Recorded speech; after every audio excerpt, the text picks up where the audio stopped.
even though Nikki Haley herself recently came out and not only endorsed Donald Trump, but also went ahead and released her delegates ahead of the RNC convention, said, y'all go ahead and vote for Trump instead of vote for me, totally humiliated herself with that. But even though she endorsed Donald Trump, that doesn't mean that her supporters are falling in line. In fact, a group of those supporters, shortly after Haley dropped out of the race, launched a new super PAC that at the time was called Haley Supporters for Biden and had a couple $1 million in that super PAC. So they had a lot of money from a lot of Nikki Haley supporters that Donald Trump desperately needed. But you know what happened this past week to the Haley Supporters for Biden? Well, those Republican voters changed the name of that super PAC. And the new name of the super PAC is Haley Supporters for Harris. That's right. This super PAC of Nikki Haley voters has come out and publicly endorsed Vice President Kamala Harris to be the next president of the United States. Here is what Craig Snyder, the group's director, told Newsweek. He said that Harris is best suited to defeat Donald Trump in November. A tough former prosecutor, the vice president comes from the centrist wing of the Democratic Party, not its leftmost fringe. For Haley voters, all of this puts the vice president in a sweet spot for them to register their ongoing opposition to Trump. Now, they also pointed out something that I'm not completely thrilled about, but I understand, given the political landscape right now, it's not possible. That she's more of a centrist. That I don't like, right?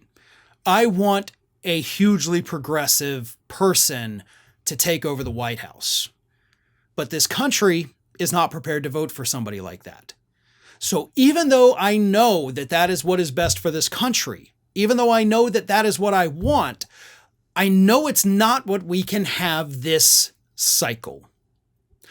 And I am willing to accept that. I am willing to make those concessions, much like these Haley voters, right? These are Republicans, but they're saying, listen, I'll go for the centrist over the Republican because I see how dangerous the Republican is.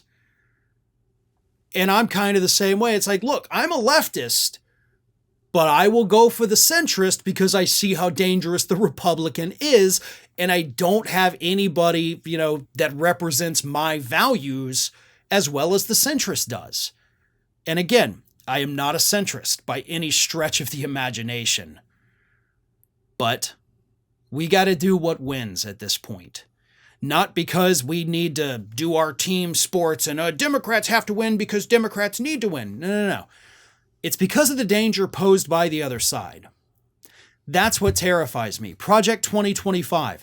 The more you read about it, like aside from what's already publicly known, you get into their, manifesto, we should call it. It is horrifying. Their tax policy is horrifying. Everything about that group and what they want to do to this country is terrible. And we need to prevent that. So we may have to make concessions. We may have to vote for a Democrat and possibly even a more centrist running mate for that Democrat than we would want. Yeah, we may be in a lesser of two evils situation again. But that's where we are. And we cannot change that right now. So we deal with the reality that we have, not the reality that we want. We will have to make some concessions. And hopefully, kind of like we did with Biden, when they get into office, we'll push them. We'll keep pushing to the left. And if that doesn't cut it, we will push a more leftist candidate in the 2028 election. That's where we are.